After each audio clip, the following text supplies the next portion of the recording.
भवानी शंकरो वंदे श्रद्धा विश्वास रूपिणौ याभ्याम विना न पश्यन्ति सिद्धः स्वान्तः स्थमीश्वरम। हर हर महादेव। हार्दिक स्वागत करता हूं आप सभी भगवत प्रेमी दर्शकों का आपके अपने ही YouTube चैनल जगत पिता शिव में। भगवान श्री रामेश्वरम महादेव जी की कृपा से आप सभी स्वस्थ सकुशल और प्रसन्न होंगे, ऐसा मुझे विश्वास है। आज आप सभी के समक्ष भगवत पथ प्रश्नोत्तरी का 13वां विशेषांक प्रस्तुत है। आप सभी दर्शक जनों के बहुत से प्रश्न आए थे, किंतु आप जानते हैं कि समयाभाव के कारण सभी प्रश्न लेना तो संभव नहीं है।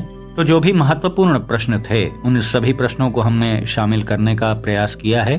आप दर्शक जनों से एक छोटी सी विनंती है कि प्रश्न को टू द पॉइंट लिखें और शॉर्ट में लिखें, क्योंकि कभी कभी प्रश्न ही बहुत लंबे आ जाते हैं और उसमें लेखनी की भी कुछ त्रुटियां होती हैं, तो वो समझना ही बड़ा मुश्किल हो जाता है। फिर अकारण मैं उस प्रश्न को शामिल नहीं कर पाता हूँ। तो मैं फिर आपसे कह रहा हूँ कि प्रश्न को टू द पॉइंट लिखें, कम शब्दों का प्रयोग करें, छोटा प्रश्न करें। और आप सभी दर्शक जनों से मैं एक बात ये भी कहना चाहूंगा कि यदि आपके पास कोई साधना से संबंधित प्रश्न है या पूजा पाठ से रिलेटेड कोई भी आध्यात्मिक प्रश्न आपका है, तो आप भगवत पथ प्रश्नोत्तरी के पहले विशेषांक से लेके अभी तक के जितने विशेषांक आए हैं, आप उन सभी वीडियोस को ध्यान पूर्वक देखें, तो निश्चित रूप से आपके जो भी प्रश्न होंगे इतने वीडियोस में उसके उत्तर अवश्य आपको मिल जाएंगे। तो अधिक समय नष्ट ना करते हुए सीधा प्रश्नोत्तरी का क्रम प्रारंभ करते हैं।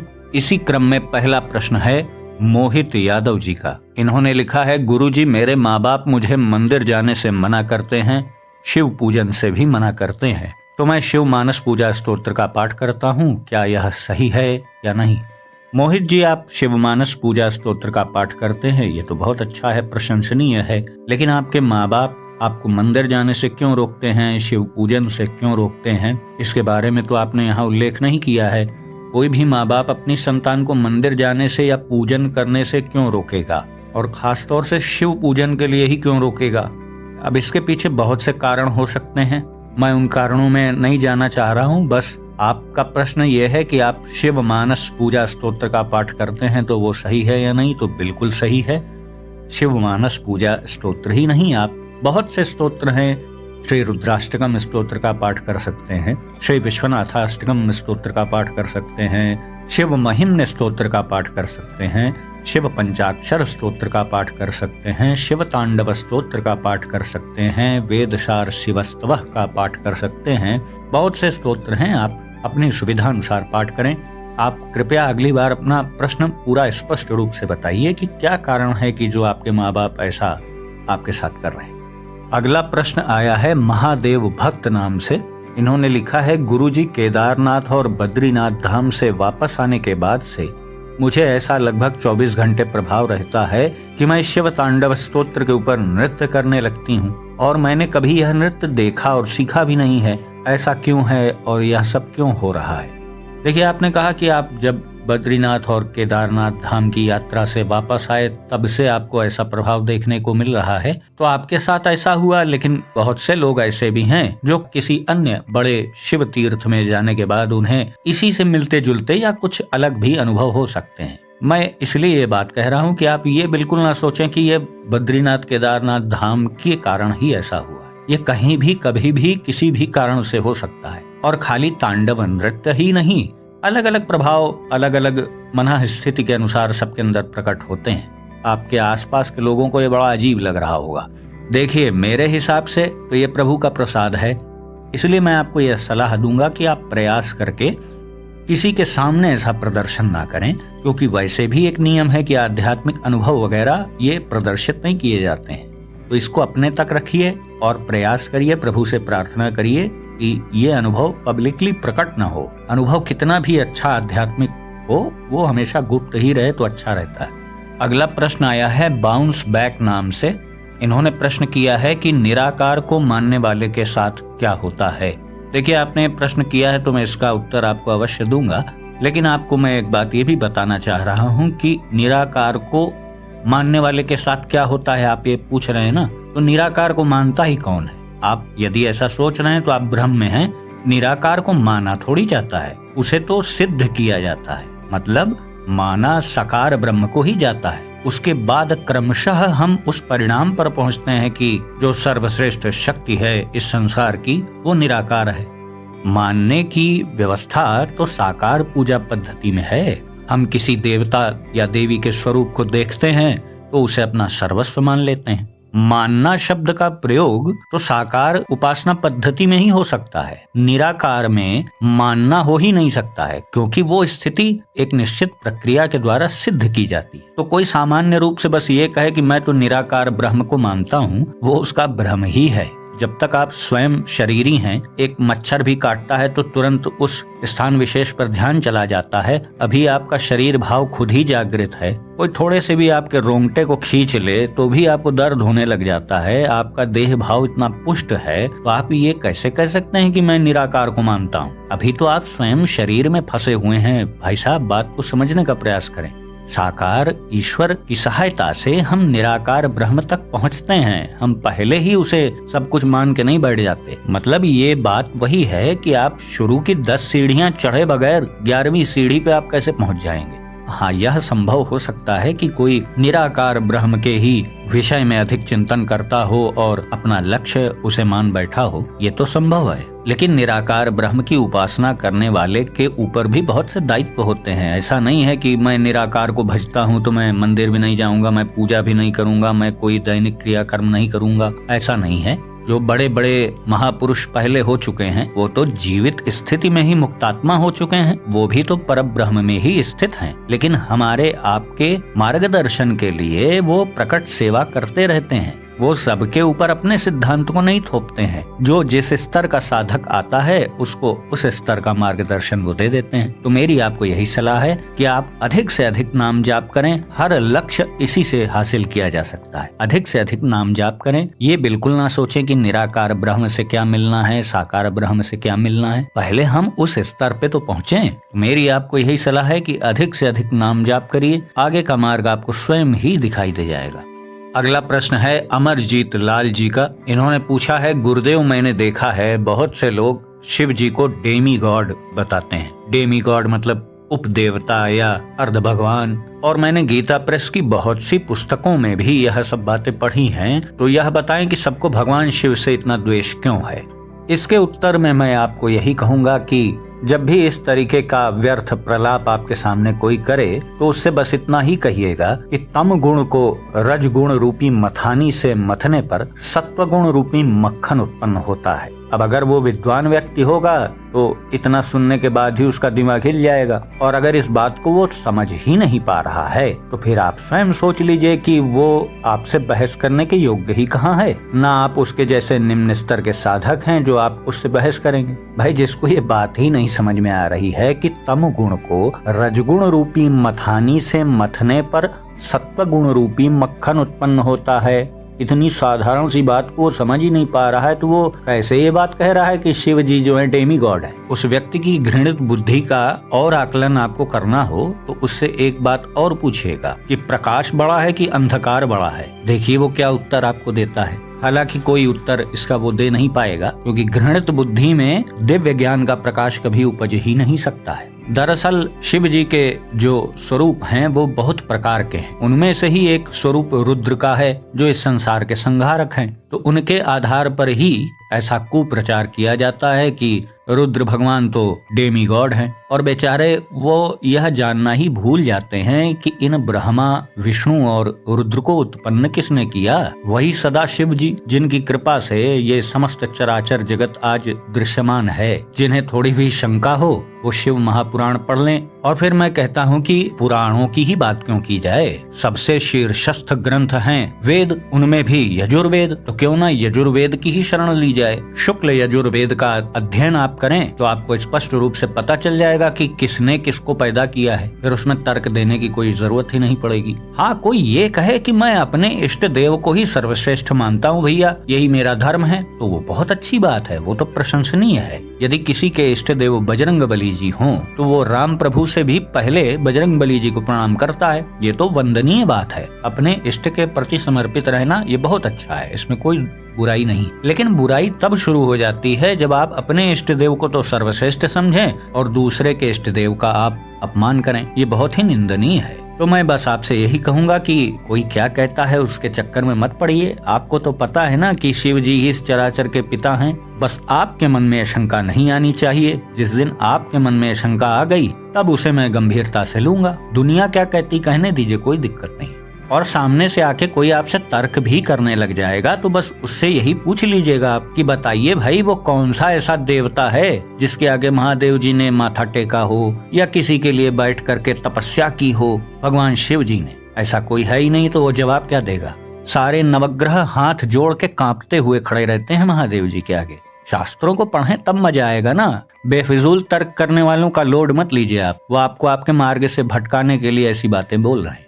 चाहे चंद्रमा हो, चाहे मंगल हो, चाहे राहु हो, केतु हो, शनि हो, शुक्र हो, बुध हो, सब तो एहसान तले दबे हुए हैं शिव जी के। इसीलिए तो शिव भक्त कभी नवग्रहों की परवाह ही नहीं करता है। आपने किसी चित्र या किसी घटना में अगर आपने ऐसा देखा हो कि महादेव जी किसी को प्रणाम कर रहे हैं, झुक के माथा टेक रहे हैं, कुछ प्राप्त करने के लिए किसी की तपस्या कर रहे हैं, ऐसा सुना है क्या आपने कभी? एक महादेव जी ही तो ऐसे हैं जो किसी के आगे माथा नहीं टेकते, क्योंकि वो सबके बाप हैं। लास्ट में यही उत्तर फाइनल है इसका।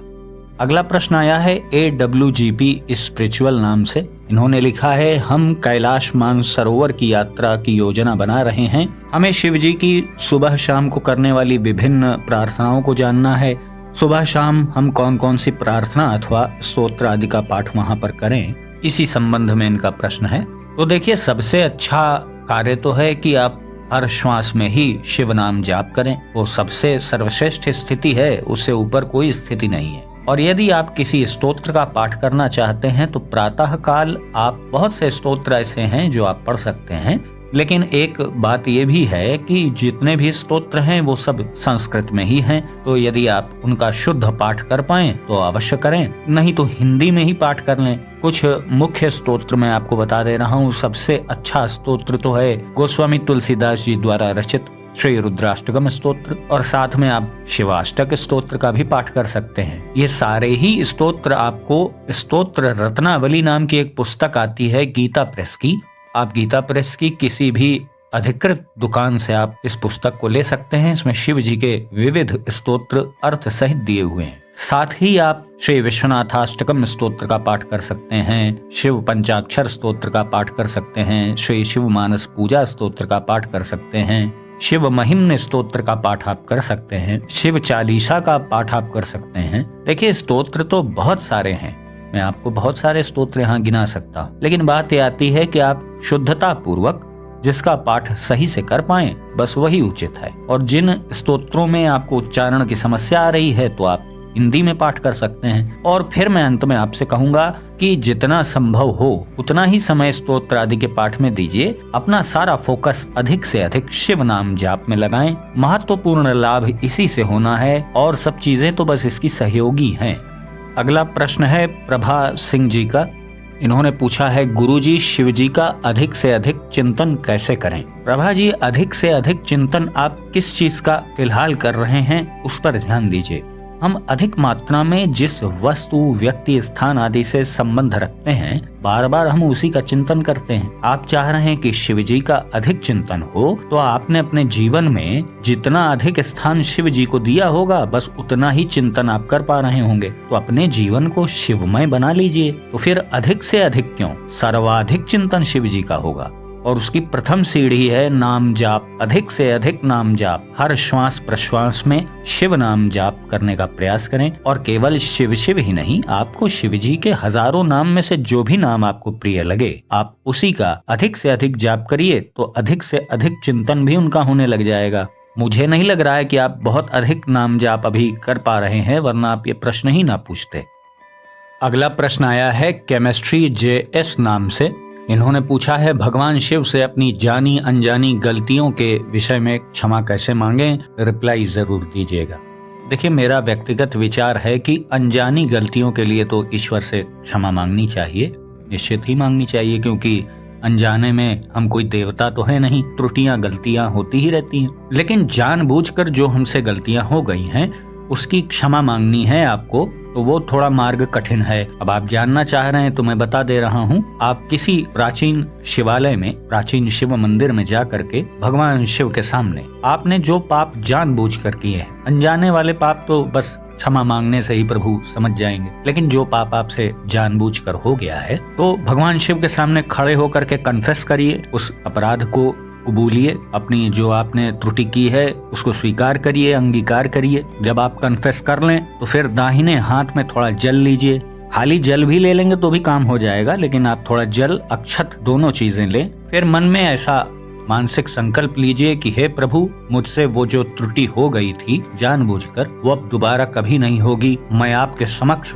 जल अक्षत लेकर के ये संकल्प करता हूँ। फिर मानसिक रूप से ही, बस आपको बोलना नहीं है, मन में ही ऐसा बस आपको विचार करना है। फिर वो दाहिने हाथ का जल अक्षत शिव जी के पास ही छोड़ दें तो माना जाएगा कि आपने विधिवत प्रभु से अपने किए हुए दुष्कृत्यों की क्षमा मांग ली है। लेकिन बस इस बात में फिर ध्यान यही रखना होगा कि आपसे दोबारा वो त्रुटि होनी नहीं चाहिए। दोबारा फिर आपसे वही त्रुटि जानबूझकर हो गई तो फिर ये माना जाएगा कि आपने क्षमा याचना नहीं की थी, बस एक दिखावा था। फिर उसके बाद आप दोबारा कितनी भी क्षमा मांगते रहें, भगवान शिव फिर आपको उतना सीरियस नहीं लेंगे। सबसे अच्छा मार्ग है कि त्रुटि हो ही ना, लेकिन मनुष्यों से गलतियां होती भी रहती हैं, ये भी सच है। तो सही मार्ग ये है, सबसे आसान सरल तरीका ये है कि अपने कर्मों को ही शिवार्पण बुद्धि से करिए ना। जब शिवार्पण बुद्धि आपके अंदर जागृत हो जाएगी तो त्रुटि आपसे होगी नहीं, क्योंकि शिवार्पण बुद्धि वाले का कार्य ही क्या है, हर काम को करना, शिव जी के चरणों में समर्पित करना। तो जब आपकी ये आदत बन जाएगी तो आपसे गलती होगी ही नहीं।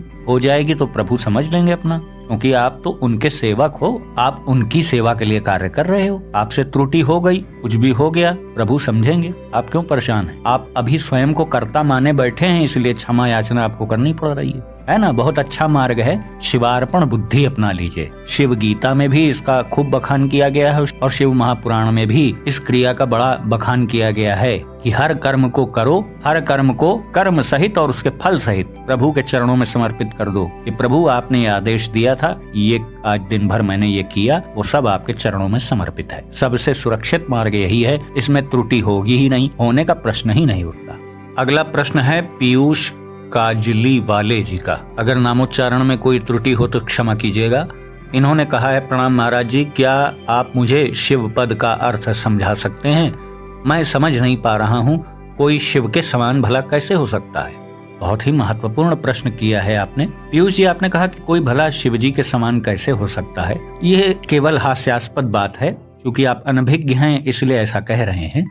हम, आप और ये समस्त संसार ही शिव जी का स्वरूप है। जितने स्थावर जंगम जड़ चेतन जितने प्राणी आप देख रहे हैं वो सब ही शिव जी की ऊर्जा से ही प्रकाशित हैं और उनकी ऊर्जा से ही गतिशील हैं और आज अपना अपना जीवन यापन कर रहे हैं। बस चूंकि मृत्युलोक में आने पर हमारी विस्मृति हो गई है हर चीजों से और हम अनंतों जन्म भुगत करके आज मनुष्य योनि में आए हैं, तो आज हम ये बात पे विचार कर रहे हैं कि दुनिया का मालिक कौन है, हमें क्या करना चाहिए, शिव कौन है, शिव पद क्या है। आज चूंकि हमें ऐसा शरीर प्राप्त हुआ है ना कि हमारे अंदर बुद्धि विवेक की क्षमता है। आखिर चौपाए जानवर, जलचर, नभचर आदि तो ये चर्चा नहीं करते कि शिव कौन है, शिव पद क्या है। आप देखिए ना, क्रमशः कीट पतंगा बनते बनते विभिन्न प्रकार की नीच योनियों को भुगतते भुगतते क्रमशः आज हमारा विकास हुआ। हम सभी योनियों के सर्वश्रेष्ठ शिखर पे यानी मनुष्य तन को प्राप्त कर बैठे ना, तो बस ऐसे ही क्रमशः चलते चलते शिव पद भी प्राप्त होता है। ये कोई मनगढ़ंत बात नहीं है। इसके बारे में विधिवत वर्णन शिव महापुराण में है, अन्य पुराणों में भी है, शिव गीता में भी है। आप कृपया शास्त्रों का अध्ययन करें। क्योंकि ये बहुत विस्तृत प्रश्न है, इसका उत्तर देने लगूंगा तो आधा एक घंटा इसी में चला जाएगा। बेहतर है कि आप थोड़ा समय निकालकर स्वाध्याय करें। हमारी जो आत्मा है वो चैतन्यांश है, वो शिवांश है, शिव का ही स्वरूप है। बस चूंकि हम भूल बैठे हैं, हमारा ममत्व, हमारा सारा तारतम्य, हमारा तादात्म्य हमारे शरीर से ही हो चुका है। विस्मृति ही बहुत बड़ा कारण है। शिव पद प्राप्त करके व्यक्ति शिवलोक को जाता है, इसका भी वर्णन शिव महापुराण में है। लेकिन शिवलोक में परमानेंटली कोई रह नहीं सकता है। वहाँ पर आप जाएंगे तो वहाँ पे भी जाकर के आपकी ट्रेनिंग ही होगी, आपका परिमार्जन होगा। उसके बाद आपको मृत्युलोक में फिर सेवा कार्य करने के लिए आना पड़ेगा। जो तमाम शिव भक्त दुनिया में हैं, उनका मार्गदर्शन भी तो आपको करना है कि बस आप शिवलोक में जा करके आनंद उठाना चाह रहे हैं। शिव पद प्राप्त करके शिवलोक में जा करके आप उस योग्य बनते हैं कि दोबारा मृत्युलोक में आकर के आप शिव भक्तों का मार्गदर्शन कर सकें। समझ जाइए आज स्पष्ट रूप से खुल के मैंने बता दिया है। तो शिव पद प्राप्त होता है, ये कोई काल्पनिक बात नहीं है। कृपया शास्त्रों का अध्ययन करें। चूंकि ये बहुत विस्तृत विषय है, इसलिए इतना ही यहाँ बता पाना संभव था। अगला प्रश्न आया है नीलम मील नाम से। इन्होंने लिखा है, मैंने कहीं पर लिखा हुआ देखा कि शिवोहम का मतलब है मैं शिव हूँ। कृपया इस पर मार्गदर्शन करें। शिवोहम का मतलब यही होता है कि मैं भी शिव हूँ। सही बात है। ज्ञान मार्गी लोग शिवोहम का जाप करते हैं, क्योंकि शिवोहम शिवोहम के जाप से उनका यह भाव पुष्ट होता है कि मैं भी शिव ही हूँ। और ये बिल्कुल सत्य भी है। ये चराचर जगत ही शिवमय है, आप ही नहीं, कण कण ही शिव का स्वरूप है। तो जो इच्छा करी हो मन माही, प्रभु प्रसाद कछु दुर्लभ नाही। इस सिद्धांत के अनुसार यदि आप शिवोहम शिवोहम का जाप करते हैं तो आपके अंदर यह भाव पुष्ट होता है कि मैं शिव हूँ। हम जिन चीजों का चिंतन करते हैं वैसे ही होने लग जाते हैं। तो हम हैं तो पहले से ही शिवांश, बस हम विस्मृत हो गए हैं। तो जो हमारी विस्मृति है, जो हमारा भटकाव और भुलाव है, वो शिवोहम शिवोहम के जाप से सुधरता है। यानी जो हम इस भुलावे में आ गए हैं कि हम एक शरीरी हैं, हम मनुष्य हैं, हम ये हैं, हम वो हैं, इस भाव को मिटाने के लिए ही शिवोहम का जाप किया जाता है। अगला प्रश्न है मुकेश कंबोज जी का। इन्होंने लिखा है, क्या गणेश मंत्र के जाप के समय उनकी मूर्ति या चित्र का सामने होना आवश्यक है, अथवा शिवलिंग के समक्ष ही शिवलिंग का ध्यान करते हुए ही गणेश जी का भी जाप कर सकते हैं? मुकेश जी, बिल्कुल कर सकते हैं, कोई समस्या नहीं है। शिवलिंग में 33 कोटि देवी देवताओं का वास होता है और शिव जी का तो समस्त परिवार ही शिवलिंग में उपस्थित है। तो आप बिल्कुल इस भ्रम में ना रहें कि गणेश जी का मैं जाप करूं तो सामने उनका चित्र भी हो। अगर आप गणेश जी की प्रतिमा और चित्र रख लें तो अच्छा है, बहुत अच्छा है। लेकिन आप नहीं रख पा रहे हैं, खाली सामने आपके शिवलिंग ही है, तो भी आप सबका जाप कर सकते हैं। चाहे नारायण जी का, चाहे राम जी का, कृष्ण जी का, माँ जगदम्बा का, किसी का भी जाप आप शिवलिंग के समक्ष करिए तो आपको अद्भुत लाभ होगा, इसमें कोई भी शंका नहीं। अगला प्रश्न है नीमा मेहर जी का। इन्होंने लिखा है, गुरुजी मैं गृहस्थ जीवन में हूँ, अगर कभी मंत्र जाप छूट जाए तो क्या मुझे दोष लगेगा? नीमा जी, महिलाओं के साथ ऐसी स्थिति प्राकृतिक रूप से आती ही रहती है कि जब कुछ दिनों के लिए वो पूजा पाठ से दूर रहती हैं, तो ऐसी अवस्था में कोई दोष नहीं लगता है, क्योंकि वह ईश्वर प्रदत्त एक प्राकृतिक नियम है। उस समय तो प्रकट सेवा, ग्रंथ का पाठ, मंत्र जाप, ध्यान लगाना, आसन पे बैठना, ये सब मना होता है। लेकिन आपका मंत्र जाप कभी प्रमाद और आलस्य की वजह से छूट रहा है, किसी ऐसे कारण की वजह से जो कि महत्वपूर्ण नहीं है, तो बिल्कुल दोष लगेगा। कभी कोई ऐसी, ईश्वर न करे, कोई विषम परिस्थिति आ गई कि आप नहीं कर पाए, तो वो सब प्रभु देख रहे हैं, कोई समस्या नहीं। लेकिन आप जानबूझकर यदि कोई आलस्य प्रमाद की वजह से गैप कर रहे हैं तो निश्चित रूप से वो अपराध है, इससे बचें। अगला प्रश्न है वर्षा संदीप सिसोदिया जी का। इन्होंने लिखा है, महाराज जी क्या हम गुरु मंत्र को थोड़ा स्वर में बोल सकते हैं या फिर मन में ही जपना चाहिए? कृपया मार्गदर्शन करें। देखिए, मंत्र कैसा भी हो, ये मेरा व्यक्तिगत विचार है और मेरे गुरुजनों से जो मैंने सीखा है वो आपको बता रहा हूँ कि मंत्र कैसा भी हो, मंत्र का मतलब क्या है? मन नात्रायते इति मंत्रः। मन के भटकाव को, मन के बंधन को, मन की विस्मृतियों को जो मिटा दे वही मंत्र है। सीधे सरल शब्दों में कहूँ तो मन का जो इलाज करता है वही मंत्र है। तो मंत्र मन का विषय है, मंत्रों को प्रकट नहीं किया जाता है, ये चुपचाप गुरु से ले लिया जाता है और चुपचाप जपा जाता है, तभी इसका प्रभाव प्रकट होता है। अगर आप मंत्र को बोल बोल करके जपेंगे, उच्चारण करेंगे, उसका कीर्तन आदि करेंगे तो मंत्र अप्रभावी हो जाएगा। बहुत से साधक साधिकाओं को ये बात पता भी है कि वाचिक जप से श्रेष्ठ होता है उपांशु जप, उपांशु जप से भी अधिक श्रेष्ठ होता है मानसिक जप, है ना। तो मंत्र का जाप सदैव आप मन में ही करें तो उसका प्रभाव आपको बहुत अद्भुत दिखाई दे जाए। अगला प्रश्न है जीवन म्यूजिक नाम से। इन्होंने पूछा है, गुरुदेव जी मैं जो चाहता हूँ क्या वह सब कुछ मुझे नाम जाप से मिल सकता है? कृपया मेरा मार्गदर्शन करें। देखिए, नाम जाप से तो भगवान ही मिल जाते हैं, फिर इससे बड़ी क्या उपलब्धि हो सकती है? यदि आप सांसारिक सुख, वैभव, पद प्रतिष्ठा, धन, भौतिक सुख साधन आदि को परम लक्ष्य मान चुके हैं तो ये तो बहुत आसानी से नाम जाप से प्राप्त हो सकता है। जब नाम जाप से स्वयं भगवान ही प्राप्त हो जाते हैं तो फिर इन सब की क्या गिनती है? तो आप जो ये समय इस चीज में नष्ट कर रहे हैं कि नाम जाप से मुझे प्राप्त होगा कि नहीं होगा, उससे बेहतर है कि उसी समय का प्रयोग आप नाम जाप में करें, तो बहुत शीघ्र ही आपको वो योग्यता प्राप्त हो जाएगी कि आप अपनी मनोभिलषित चीजों को प्राप्त कर सकें, आप अपनी मनोकामनाओं को पूर्ण कर सकें, ऐसी योग्यता आपके अंदर आ जाएगी। नाम जाप बस आप प्रारंभ तो करिए, फिर आप देखिएगा कि आपके जीवन का स्तर कैसे बदलता है।